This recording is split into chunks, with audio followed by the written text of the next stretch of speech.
Et chers amis, bonjour et surtout bon dimanche.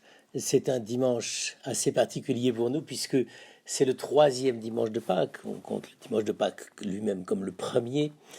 Et dans ce troisième dimanche de Pâques, on célèbre plus spécialement les apparitions de Jésus ressuscité après sa passion, sa mort et sa résurrection. Et il se trouve que donc dans ce troisième dimanche cette année, nous sommes plus attentifs au mystère extraordinaire de la rencontre de Jésus avec les pèlerins d'Emmaüs.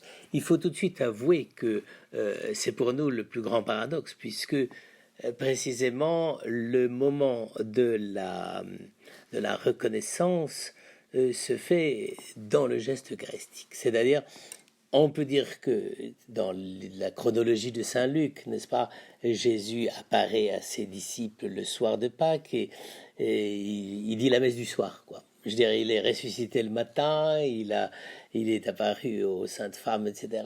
Et il fait le privilège, il donne le privilège à ses deux disciples, n'est-ce pas, de les rencontrer et de se faire reconnaître alors qu'il a passé toute l'après-midi avec eux à cheminer sur le chemin qui descend de Jérusalem à Emmaüs, il a fait le privilège de bien vouloir répondre à leur appel, reste avec nous Seigneur car déjà le jour baisse, et les disciples d'Emmaüs l'invitent à la maison. Alors là évidemment il y a un petit problème qui se pose souvent, c'est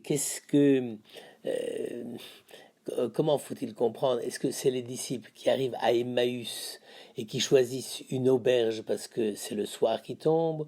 Ou bien est-ce que c'est les disciples qui invitent Jésus à venir passer la nuit dans leur maison, dans leur demeure, parce qu'il est déjà tard et que, comme ils le disent, reste avec nous Seigneur, le jour déjà touche à son terme.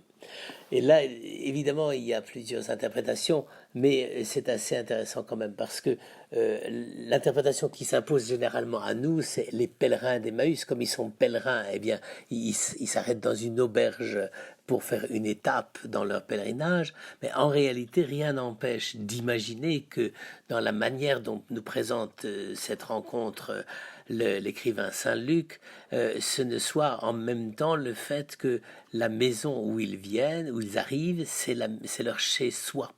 C'est-à-dire que déjà toute la scène d'Emmaüs, c'est Dieu chez eux. Alors, il y a aussi une autre interprétation qui est assez intéressante, c'est de dire les deux disciples, ce ne sont pas deux messieurs comme on les représente habituellement, mais c'est Cléophas, l'un d'eux nommé Cléophas, il est nommé dans le récit, et l'autre c'est Marie, femme de Cléophas, qui était au pied de la croix. Et par conséquent, c'est le couple et qui rentreraient chez eux à la maison. Évidemment, nous ne savons rien puisqu'on ne sait pas qui est le deuxième. Mais c'est intéressant. Pourquoi? Parce que là encore, Jésus entre peut-être dans l'intimité de ce couple qui était monté à Jérusalem pour la Pâque, parce que c'était ça, normalement, la raison pour laquelle ils pouvaient se trouver à Jérusalem ce jour-là, c'est qu'ils étaient, comme les Juifs très pieux, ils étaient allés à Jérusalem pour y partager le repas pascal avec l'agneau immolé au temple, etc. Tout le rituel absolument réglo tel qu'on pouvait le faire à cette époque. Alors, ce serait donc Jésus qui rentre dans la discussion de ce couple, n'est-ce pas, qui est découragé, tu ne sais pas, tu es le dernier à te rendre compte de ce qui s'est passé, tu es le dernier habitant de Jérusalem à être au courant de ce qui s'est passé.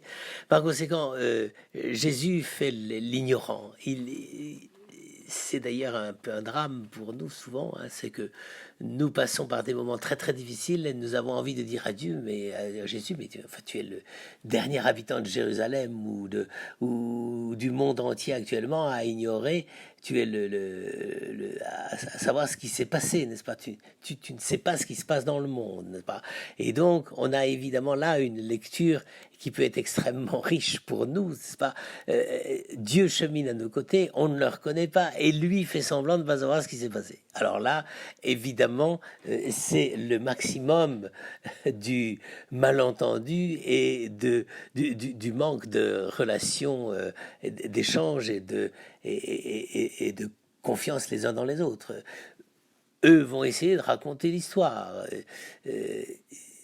Et en même temps, ils racontent une histoire qu'ils ne comprennent pas. Vous savez, cet évangile des disciples d'Emmaüs nous met dans une situation absolument invraisemblable, n'est-ce pas? Et donc, ils sont dépaysés parce qu'ils allaient à Jérusalem pour faire une belle fête, puis tout a été loupé, n'est-ce pas? Et puis Jésus arrive et il leur tombe dessus, si je puis dire, et il leur dit, mais de quoi vous parliez? Donc Jésus ne sait pas, a priori comme ça. Alors eux racontent, j'allais dire, ils racontent ce qu'ils ont lu dans le Figaro le matin, n'est-ce pas? C'est tout. Je dirais, ils ont pas vraiment compris non plus ce qui s'était passé. Alors il est vrai que des femmes sont revenues et qui ont dit qu'il était vivant, etc. Mais, qu'est-ce qu'on peut croire de tout ça? C'est complètement à côté de nos préoccupations. On va quand même pas se consoler quand on est dans cette situation-là, on se dit, ah ben non, il est vivant, puis tout va bien. Non, ça marche pas, n'est-ce pas? Et ces disciples d'Emmaüs nous ressemblent étrangement et décrivent étrangement aussi notre rapport et notre relation avec le Christ, n'est-ce pas? On ne sait pas qui il est, il fait semblant de ne pas savoir qui on est. Alors, évidemment, après, selon qu'on interprète que les disciples d'Emmaüs arrivent chez eux, ou au contraire arrivent simplement dans une auberge, eh bien, on a la version Le Caravage, celle que vous avez sur la newsletter, n'est-ce pas? Le Caravage, ben ils sont tous pèlerins, n'est-ce pas? Et Jésus le premier et les deux autres aussi. Et donc, c'est l'hôtelier qui va les servir. Mais ils ne sont pas chez eux. Ça ne peut pas s'arrêter là. Même quand ils le reconnaîtront, ils repartiront. Ça, c'est la première version. La deuxième version, c'est qu'ils arriveraient chez eux. Et qu'à ce moment-là, ils disent à Jésus, bon écoute, tu vas pas continuer tout seul la nuit, les routes c'est un coupe-gorge, enfin cet endroit-là près d'Emmaüs, c'est quand même pas nécessairement, surtout à l'époque, un endroit très très fréquentable. Il y a des gorges, donc c'est propice aux brigands. Et donc il leur dit, les deux qui arrivent chez eux, ils disent, bah écoute, quitte à faire, tu viens chez nous, on arrangera le lit pour accueillir dans la chambre d'amis, et puis tu seras avec nous, tu seras en sécurité pour cette nuit. Et alors à ce moment-là, évidemment, l'interprétation est plus libre. Et c'est précisément pour ça que je vous ai proposé comme regard et comme méditation aujourd'hui ce magnifique tableau qui est peu connu, pourtant il est au Louvre, c'est Véronèse. Véronèse, qui est donc un artiste de Vérone, si je puis dire comme son nom l'indique, c'est ce qui lui a valu son surnom, Véronèse, et qui peint des disciples d'Emmaüs tout à fait bizarres, parce que là, on n'a pas du tout l'habitude de les voir comme ça, mais je trouve ça très sympathique, vous allez voir pourquoi. D'abord, évidemment, quand les pèlerins d'Emmaüs sont rentrés du pèlerinage à Pâques, de la Pâques à Jérusalem, eh bien, ils rassemblent tous les amis. C'est-à-dire que là, on n'est pas des gens qui arrivent chez l'hôtelier et qui essayent de limiter les frais parce qu'ils sont en fin de voyage. Mais là, on est au contraire chez des gens qui rentrent chez eux et qui leur disent, bah, écoutez, voilà, on a rencontré quelqu'un au chemin qui nous a parlé de ce qui s'était passé. Nous, on est complètement démoralisés, on comprend rien du tout, mais venez et bon. Et donc, à ce moment-là, on trouve... Alors, les deux pèlerins sont faciles à reconnaître puisque c'est ceux qui ont leur bâton de pèlerin. Donc ils ont ces deux bâtons qui tracent une sorte de, je ne veux pas exagérer, mais une sorte de V de la victoire qui encadre Jésus, n'est-ce pas? Et en même temps, alors c'est ça qui est magnifique, c'est que ils sont là et ils veulent faire partager la joie qu'ils ont eue à descendre et à cheminer depuis le chemin de Jérusalem, n'est-ce pas? Il y a au moins 300 ou 400 mètres de dénivelé, facile, oh oui, même plus, oui, presque, oui, 700 mètres pratiquement. Et donc, ils leur disent, bah, écoutez, venez. Alors évidemment, il y a les amis, etc., qui sont tous là, et chose merveilleuse, il y a les enfants, des petits-enfants, qui sont là et qui jouent avec le chien, avec le chat, qui jouent entre eux, et puis tout est dans une sorte d'atmosphère de douceur. C'est une sorte de reconstitution. Enfin, je pense que c'est ça l'intuition profonde de ce Véronèse, c'est que autour du Christ commence à se reconstituer l'Église. Et comment? D'abord, l'Église familiale, l'Église domestique. C'est ça que ça veut dire, n'est-ce pas? Je veux dire, là, les Vénitiens qui avaient la notion du culte comme tout le monde là, c'est-à-dire le culte, ça se passe à l'église. Ben non, là, ça va se passer chez les gens, et les gens qui invitent leurs amis, et tout le monde se rassemble et se regroupe autour de Jésus parce que on ne sait pas ce qui s'est passé, mais il s'est passé quelque chose. Et ils vont être tous, alors évidemment, ils ont encore tous leurs habits du dimanche ou du Shabbat, comme vous voudrez, peu importe, mais ils sont tous là dans des espèces de magnifiques tenues. Bon, je crois qu'il y a aussi un tout petit peu de la vanité des Vénitiens qui avaient toujours des costumes absolument extraordinaires, n'est-ce pas? Quand vous regardez le drapé des vêtements, etc., même les deux pèlerins, je dirais, ils ont une tenue qui n'est pas quand même tout à fait le blue jean et le t-shirt, n'est-ce pas? Ça a beaucoup plus de classe, n'est-ce pas? Et puis même l'hôtelier lui-même, vous voyez la manière dont il apporte les plats avec sa femme, ou en tout cas le majordome, peut-être plus que l'hôtelier. Eh bien, tous ces gens-là ont des costumes et des habits extraordinaires. Alors ne parlons pas de l'habit des deux petites filles qui sont devant, et elles sont prodigieuses, quoi. Elles sont d'une élégance, d'une douceur, et en même temps d'une espièglerie, parce que c'est ça Véronèse, c'est ça ces artistes-là. Ils sont très profondément croyants, ils peignent vraiment le Christ ressuscité, présent au milieu d'une famille, mais c'est la famille vénitienne avec ses espiègleries, avec les gamins qui chahutent, qui doivent pousser des cris de joie, etc.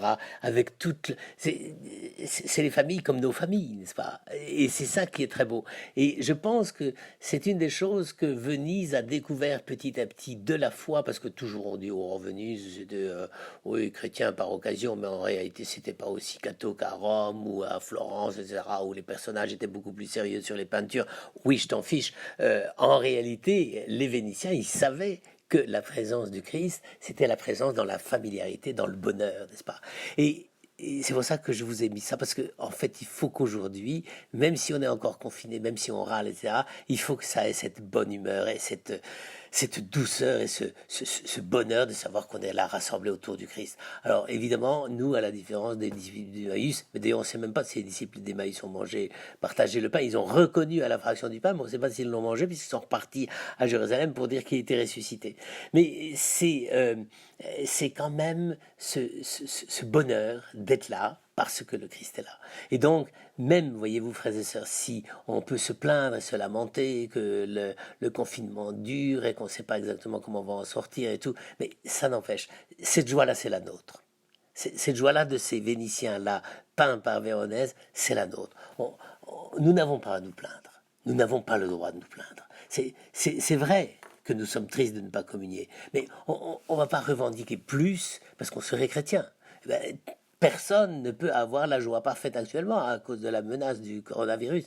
Et donc, n'essayons pas de faire les malins et de vouloir en faire plus que les autres. Non, nous sommes là simplement parce que le Christ est là. Là où deux ou trois sont rassemblés en mon nom, je suis au milieu d'eux. Mais là, c'est la vérité du bon Dieu. Là, ça ne ment pas, ça ne trompe pas. Et c'est ça que nous devons vivre actuellement. Et si nous ne savons pas nous contenter déjà de ce que Dieu nous donne en plein confinement, eh bien, comment recevrons-nous après ce qui nous sera donné par la suite? On n'en sait rien. Alors, frères et sœurs, soyons humbles, soyons réceptifs, soyons émerveillés et sachions accueillir tout simplement la beauté et la douceur de Dieu dans ce moment de famille où, effectivement, comme nous aujourd'hui, il se retrouve après la joie d'un événement dramatique. Amen.